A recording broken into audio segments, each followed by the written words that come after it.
So while Cardi B is doing her best to ruin Tasha K's life, baby, it looks like Stefan's actions might be ruining his. There has been an update in the Stefon Diggs case. I know what you're saying. Which one? Now, the people that are pro Stefon says he will be victorious out of all of them. I said, baby, if he if he can get past the next three cases unscathed, maybe somebody does need to hire him because he clearly has some type of luck with him. Okay, so what are we talking about? All right, there has been an update in the Stefon Diggs case. If you guys don't know, Christopher Blake, who has money, he is a stylist. He said to Stefon, literally because he wouldn't give him sloppy toppy. Well, first off, sorry, he said Stephon rugged him, demanded to get sloppy toppy. When he wouldn't, Stephon had him jump days later and then went on to harass him. All right. Now, the man made a police report. He has a lot of evidence. He did this. Now, Stephon did something unheard of. He sued Chris Blake. And he said, oh, no. You are lying, sir. What's more, you have stolen from me. And the fact that you have hurt my reputation, cost me deals, did all this so much, I demand that you pay me. And I'm suing you for defamation, for saying that I wanted sloppy toppy from you. Now, here's the funny thing is, Christopher Blake was like almost like, what? Okay, right? Christopher Blake said, I'm game. Let's go. He just filed a response to this whole thing, and we got his initial police report. Now, listen, I know what y'all saying with the Chef Mila thing, but Christopher Blake seems to have a lot of evidence. Now, here's the thing. Let me just give y'all a little black story before we get into the documents. I'll keep it quick. But you know that Christopher Blake said that Stefan got his brother and another man to jump on him and beat him up. Now there's another man suing Stefan, not for withholding sloppy toppy, but Stefan hired him to take his some type of elite sports car across the country. It got stolen. Stefan was like, yo, you stole my car. The guy was like, I didn't. They reported him to the police. The police investigated it and said, Stefan, you tripping. He didn't steal your car. Stefan was like, yo, I still think you stole my car. There were text messages and everything. That man is also claiming that Stefan sent his brother and the other guy to beat him up.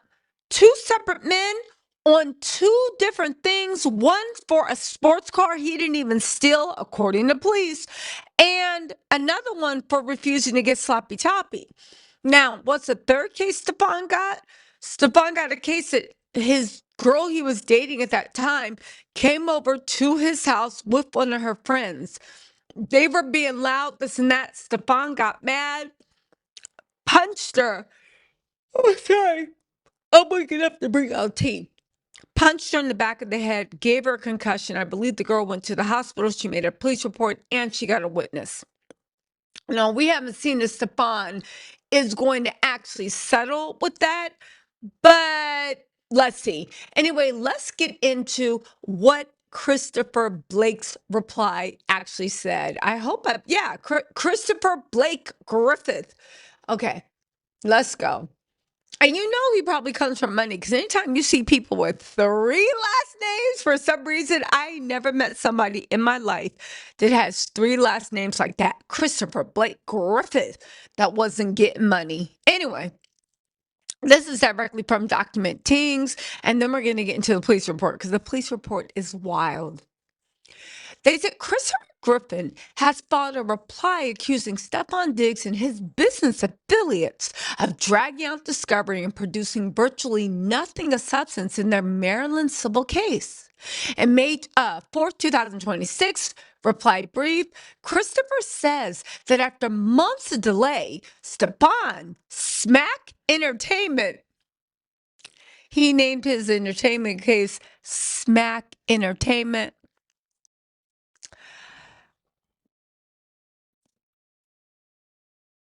Anyway, Smack Entertainment and the Sports and Entertainment Group are still making promises sorry, to produce documents without actually turning over the key material.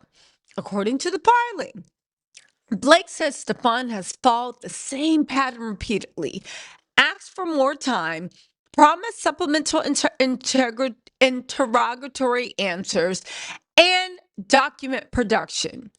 When and then they produce little or nothing meaningful. The reply claims that Stepan is now 80 days late on sworn interrogatory answers and has produced at least 75 pages of documents, none of which supposedly originated from Stepan himself.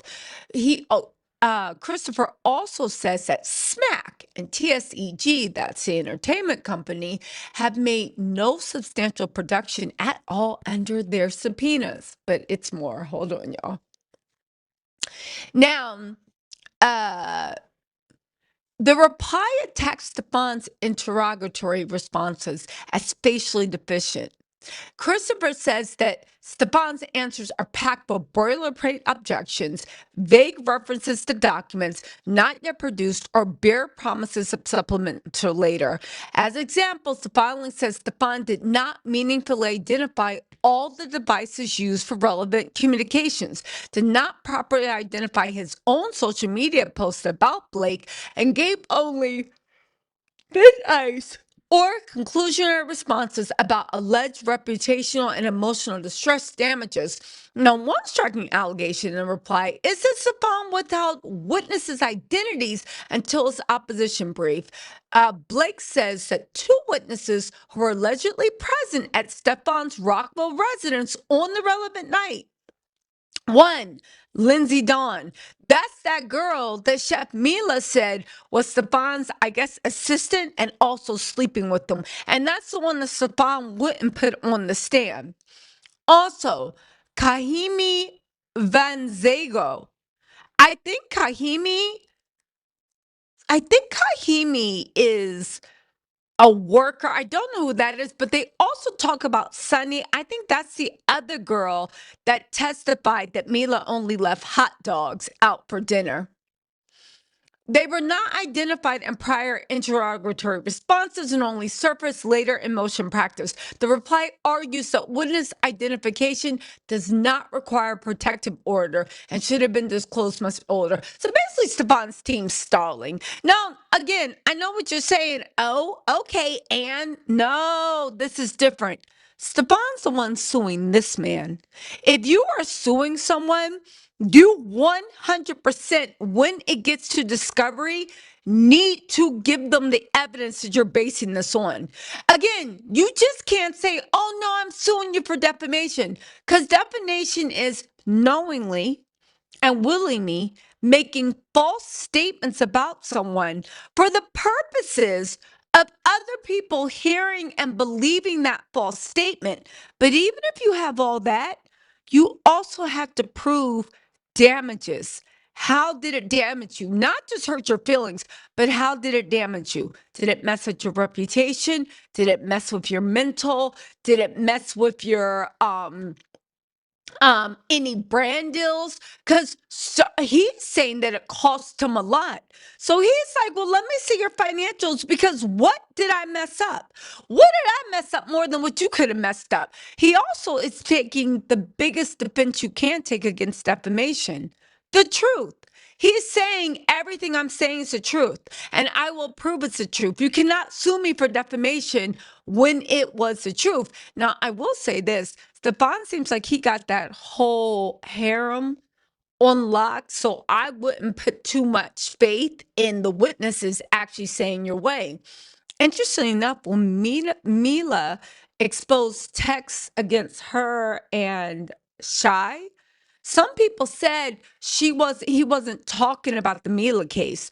Mila was talking about Stefan wanted her to lie about this Stephen Blake case, and Mila refused to lie.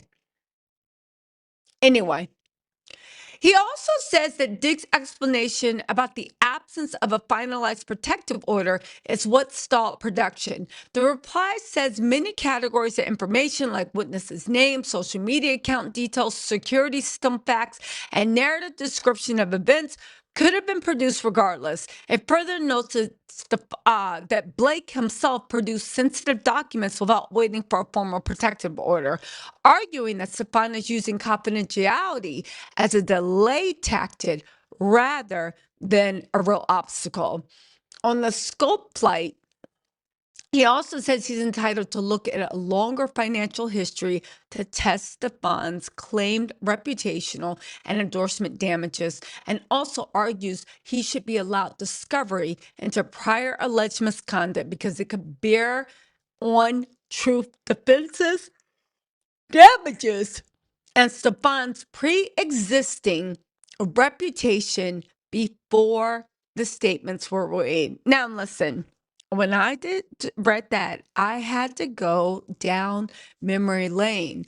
Here's what he actually said happened to him in his thing. Let me just put this on the Summer Jam screen for y'all. We can